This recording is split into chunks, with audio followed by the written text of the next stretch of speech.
Hello guys and welcome back to CineClub. I'm Maria and this is where we watch new movies that have recently come out and I review them for you. And the movie I saw this week was a big sequel everybody was waiting for, and that was The Amazing Spider-Man 2. I decided to stay away from the reboot of Spider-Man because the last one was kind of recent and it wasn't as great, and so I decided not to watch it for quite a while, but this sequel came out and everybody's been saying that Andrew Garfield was great as Spider-Man, so I decided to give it a shot. And you know what? I'm actually glad I did. So Peter Parker has recently graduated high school and he is still struggling with the problems of being himself while keeping with the responsibilities of being Spider-Man. His relationship with Gwen Stacy starts off really rocky because he made this promise in the first movie to protect her, and that might actually mean to stay away from her to keep her out of danger. On top of that, Spider-Man has to deal with the fact that there are new villains in town trying to kill him and hurt people, and connecting the dots that possibly the company Oscorp is behind all these shady circumstances.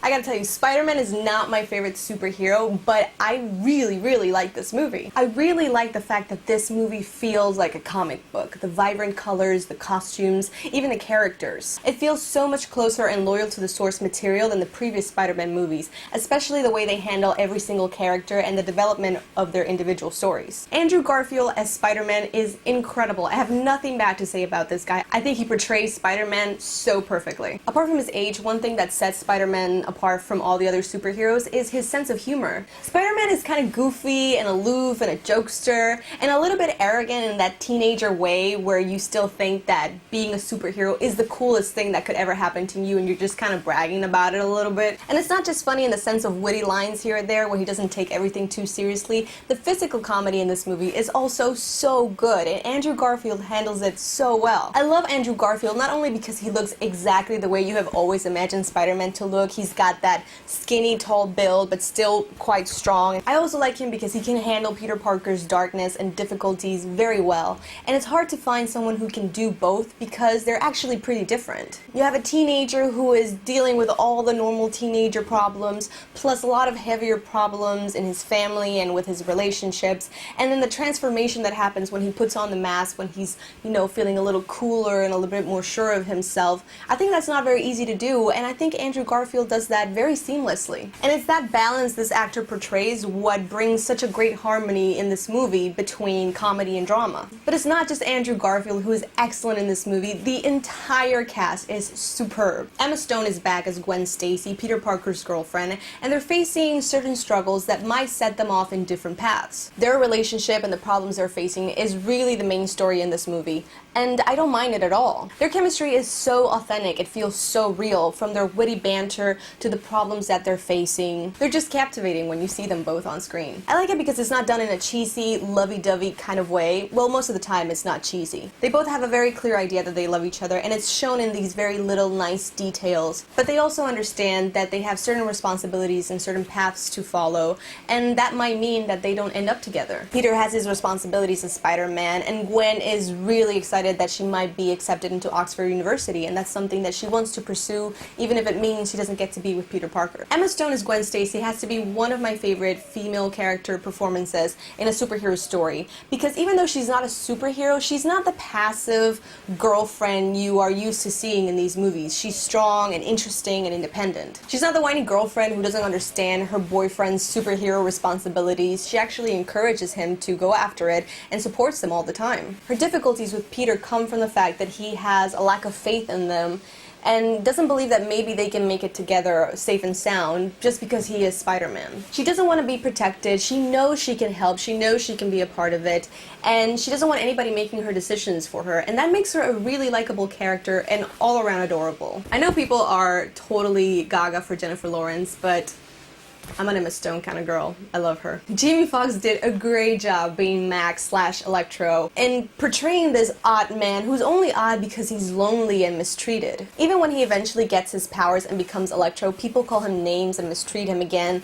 instead of trying to help him, and eventually this all turns out bad for Spider-Man, who is the target of his anger. His story makes you feel very sympathetic for him, and at one point I didn't even feel like he was the villain in all of this. You end up really caring for this character, and there's a moment where you are actually rooting for him and you don't want him to be the bad guy. And in the end, I think this big sense of sympathy for this character might ruin a viewer's interest in a very cool climactic battle. Which brings me to the character of Harry Osborn, who is finally introduced into this movie. We learn a lot about Harry's struggles as he comes back to New York and is dealing with his father and the company Oscorp, and you also find out that Peter and Harry used to be really good friends before Peter Parker's parents died, and they sort of rekindle this relationship and it grows throughout the movie. Dane DeHaan, I hope that's how you pronounce his name, is the guy who plays Harry Osborn, and at the beginning I was kind of on the fence about him, but eventually he did grow on me. He looks like a teenager Leonardo DiCaprio, and his story in the end is just as compelling and as tragic as Electro's. You get really good development with Harry's character in the movie, and I think that helps you understand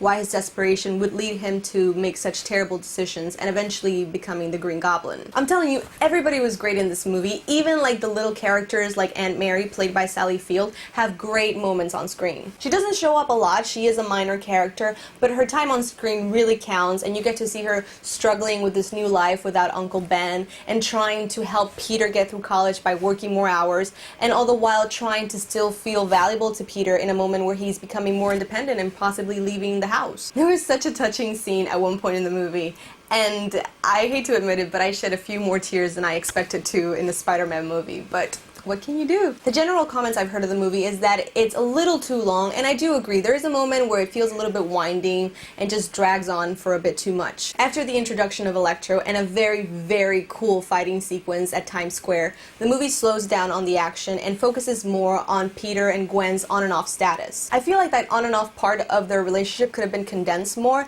and not taken so much time of the movie. But at the same time, you get a lot of good character development for Peter and Harry, and even the mysteries regarding Oscorp. A lot of questions are answered about Peter's parents that were raised in the first movie, and I think it all ties up in a very interesting and satisfying way. I don't think the problem was actually the length of the movie. I think that when the action finally kicks in again, it just happens so fast and so close to the end that it might just feel kind of unsatisfying. If the action is going to take so long to come back into a movie, you do want it to be just like incredible and very climactic, and that was not so much the case in this one. The action is mainly divided in two big scenes, one where you meet Electro and the end, and they're just such concentrated fighting sequences and so far apart from each other, and that's why it just feels a little bit muddled and a little bit rushed in the end even. But it's not something that would make me tell you it ruined the movie. For my personal liking, I would have preferred if they'd taken less time with the development period and shifted it into more action time for the climax. So if I had to rate this movie for you, I would tell you it's definitely cinema worthy. It's great fun. The movie has great action, it's got interesting characters, it's funny, it's dramatic. My only complaint is that it was a little bit too long, it dragged on a little bit too long, and the ending was kind of rushed for my personal taste. I can't really talk about it, but you will understand when you see it. But guys, that's everything I think of The Amazing Spider-Man 2. I hope you enjoyed watching this video as much as I enjoyed talking to you about the movie. As always, if you enjoyed this review, don't forget to give it a thumbs up. That is always appreciated. And if you know somebody who really likes Spider-Man, go ahead and share this video with them. Don't forget to subscribe to the channel, CineClub channel. I got a new movie review every week for you, and I'm starting to do like a few movie talk segments as well, so we can have a better conversation about the movies we like. But guys, that's everything for this episode of CineClub. I hope you have a great weekend, and I will see you on our next movie date.